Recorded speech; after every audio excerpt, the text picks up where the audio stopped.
Welcome to Conversations with the Artist. I'm Jen Clymer, and I'm so excited to be talking to another documentarian about a wonderful film. This is Leo Chiang and his documentary, Island in Between.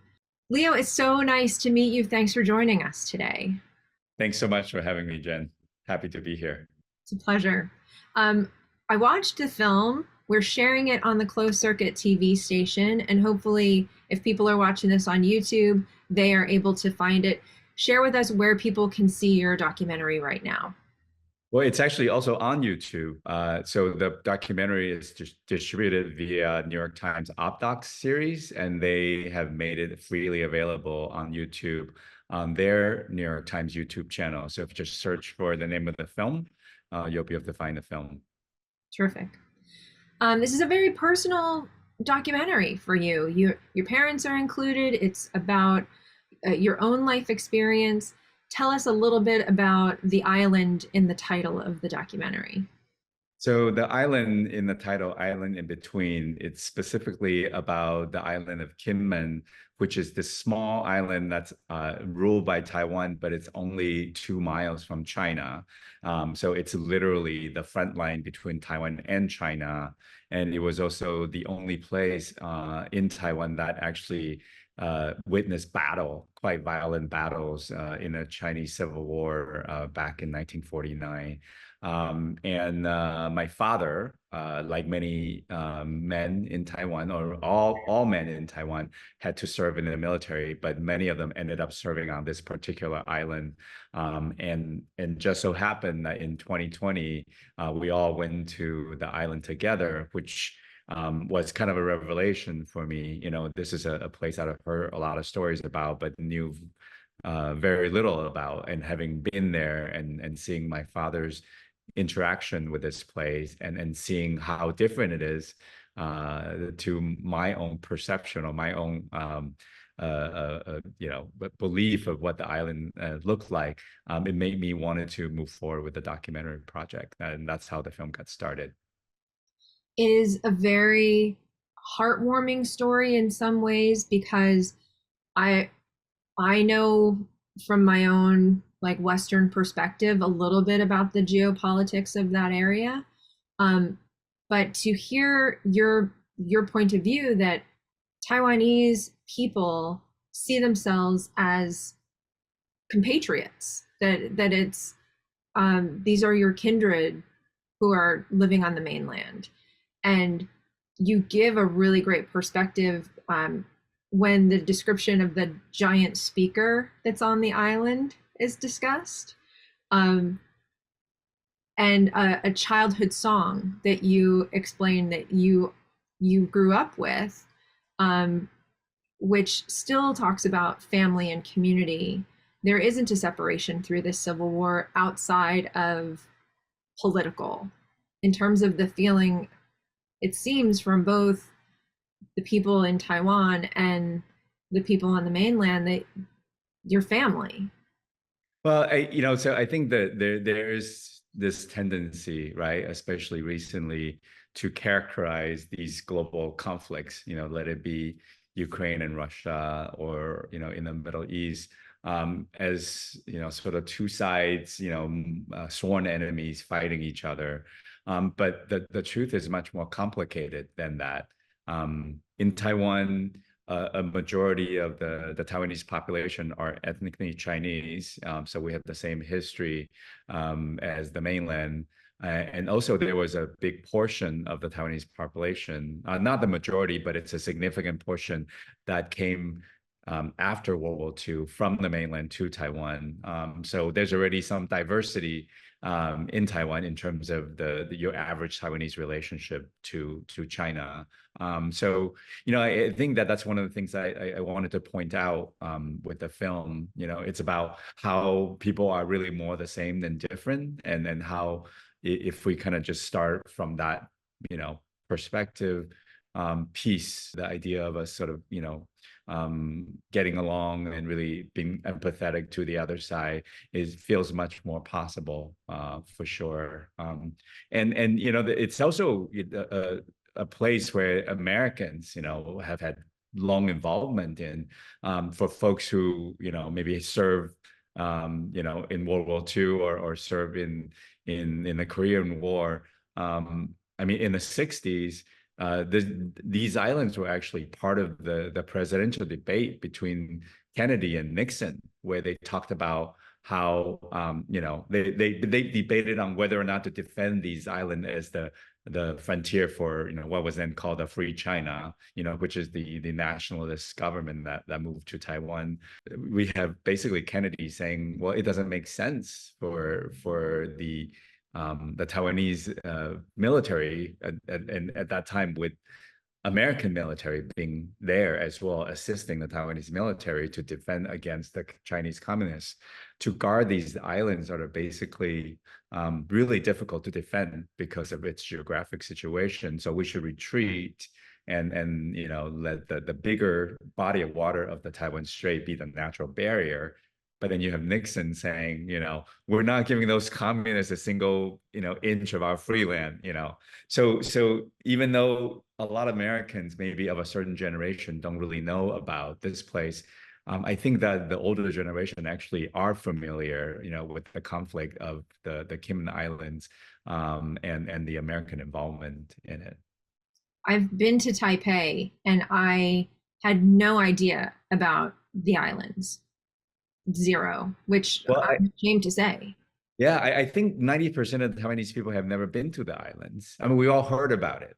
This place has a mythical, role in the Taiwanese consciousness. For a long time, it was actually very difficult to go there because it was totally militarized. They were always civilians there, but their role had always been serving the military. And there were more soldiers for a long time, many, many times more than local residents. So it's a place that was very difficult to get to until after, like the 1990s, or later. So I'm not surprised that you didn't know anything about it. Yeah. And you find this incredible woman who is just doing her job. She got isolated on the island. She's actually from mainland China, if I'm understanding this correctly. Um, so And there's because of the actually, pandemic. yeah, right. So they have been, these women, mostly women, who married Taiwanese men on these islands of Kinmen, and they've basically been there for a long time. They've had, raised their kids there. They've been there for many years, and raised a Taiwanese family, basically.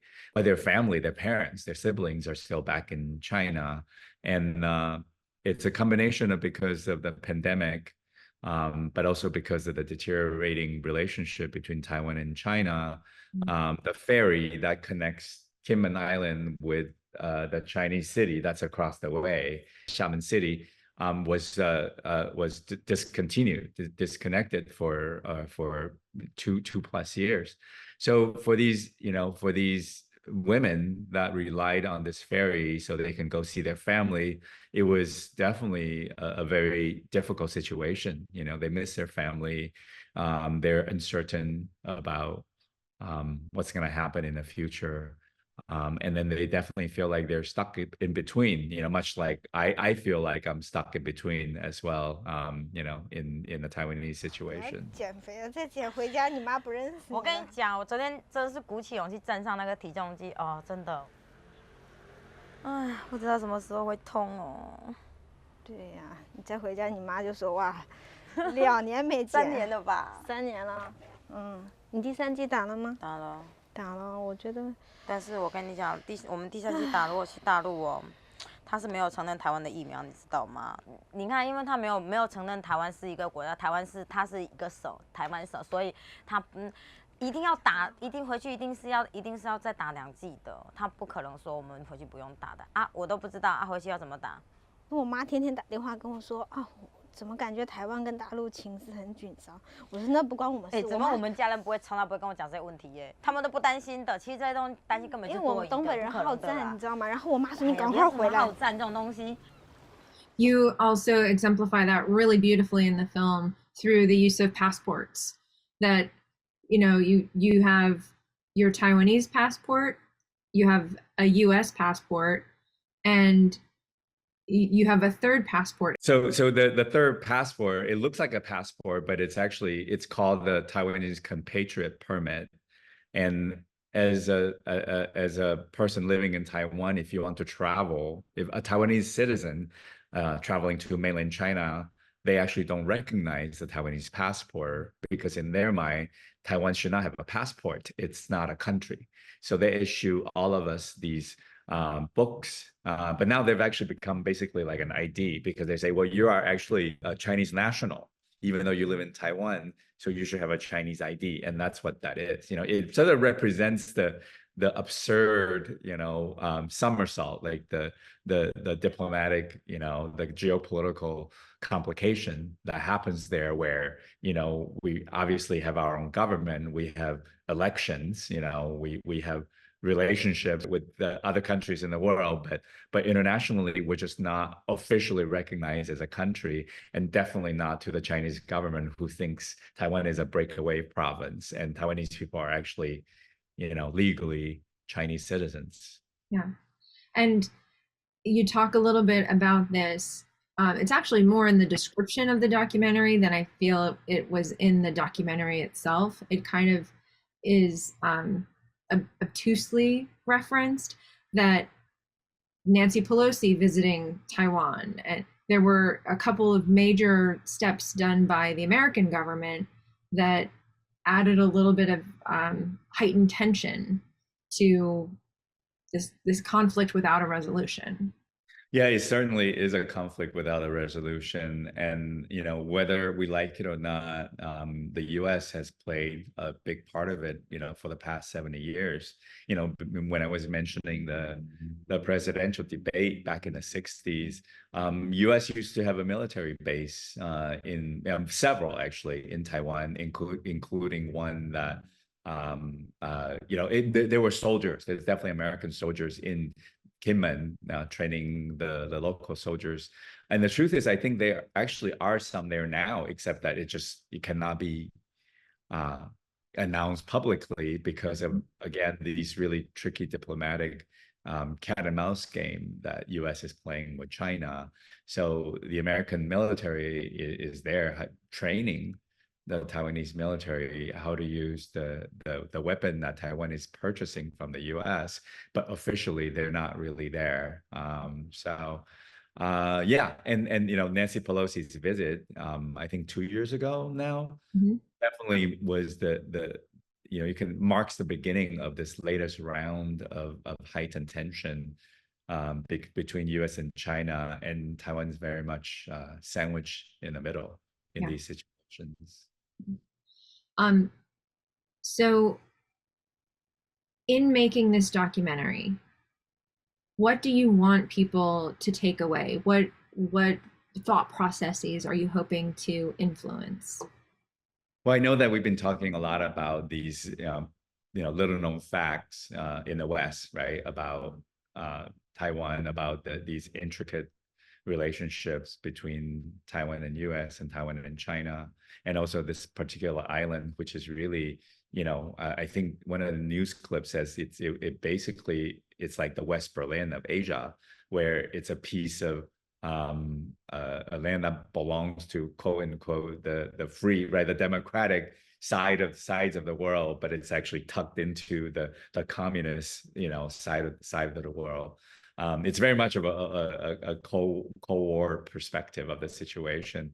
But really, for me, the goal was always to humanize the situation, and the decision for me to put myself in the film and basically share my experience, my family's history, and my identity as somebody who has a Taiwanese passport, have an American passport, and have worked extensively in China, and my really complicated feelings about what's going on now, and really it's an exploration of the sense of belonging that we as human beings are always looking for.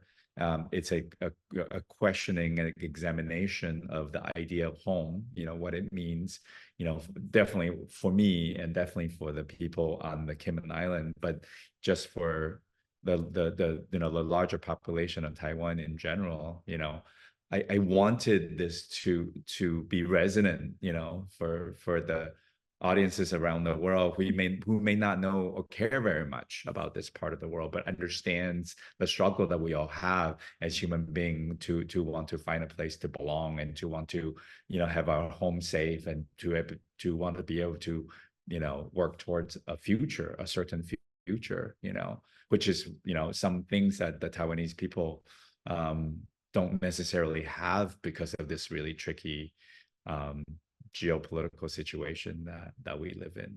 Yeah. There is a strong sense of identity and of loss that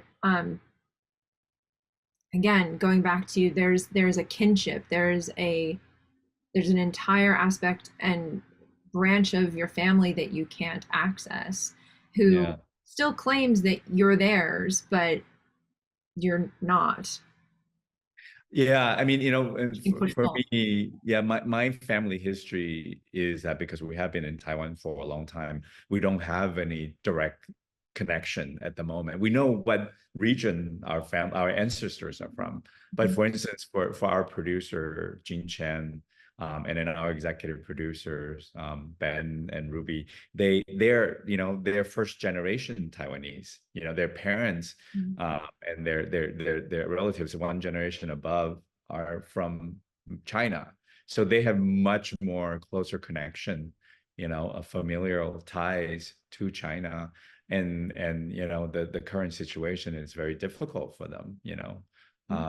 When folks are forced to declare allegiance or loyalty to one side or the other. And then sometimes, I mean, we resent, and then I think I mentioned in the film about the whole, the feeling of being like a child in a custody battle, that you're forced to make a decision, to pick a side.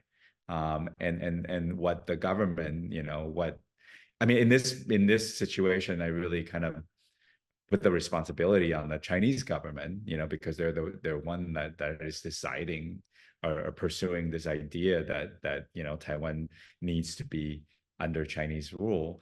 That they're putting people in these really difficult situations of having to choose one parent versus another, basically, and that should not be. So yeah, I mean, I hope that people will see this film and maybe become more curious about the situation there, and then they can find out more about it and learn more about it, and look for more Taiwanese stories that they can watch and read and listen to. I was really struck by some of the visual choices that were made. It opens with a tank literally sunken into the beach, with barnacles growing on the you know The can, I don't know what the proper term cannon. is either. What do Yeah, you call it? Yeah. right, right. um The gun. Yeah, yeah. But then toward the very end, you have these kind of models dancing on the beach, and you don't realize that in the foreground until you change your rack focus. It's that gun. right. So Yeah. Yeah, I think that tank to me is, it's not just a tank, it's like actually a character in the film. It sort of represents so much of this place and of the struggle that we have. I mean, I think that we're haunted. I think this tank is perhaps, this ghost, right? The personification of this ghost that haunts us. Both, it represents this difficult history in the past. It represents this, hostile relationship that has in some ways, now has barnacles all over it because it's been, dormant for so long. But it also still sitting there reminding us that something like this might happen again in the near future. Even though you see these, young women taking Instagram photos in front of the tank, but you also see right away that the military is is doing yeah, target practice. they're Yeah, still making sure they're acute, and the machinery that they're operating in does what they need it to do. Yeah, I mean the water that they're shooting the target or the you know the practice bombs or can I don't even know what they're shooting the ammunitions into is literally the water that's between Taiwan and China. You know, so it's all so tricky and sometimes if you think about it, it's so absurd. You know, it's just like big show that these governments seems to be putting on to threaten each other or to flex their muscles, and then people are unfortunately sort of the unwitting victims of this situation. Yeah. Well, thank you for creating such a wonderful film. I hope it inspires a lot of people to learn more, to get more involved, and to understand that this is about humanity. Yeah, it really is. And one of the things that's been really great for us is to hear from people from other parts of the world. We've heard from um, Cubans in Miami who says, this is totally our history, you know. I heard from Koreans, who are basically in the same situation that we are, with this, stalemate, this unresolved situation that tears, oftentimes families and relationships and connections, tearing them apart.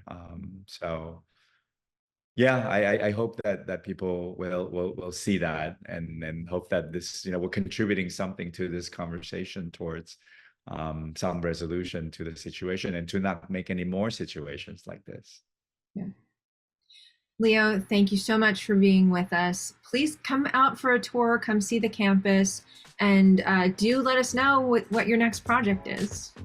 No, I would love to. Thank you for having me, Jen. I really appreciate it. It's a pleasure.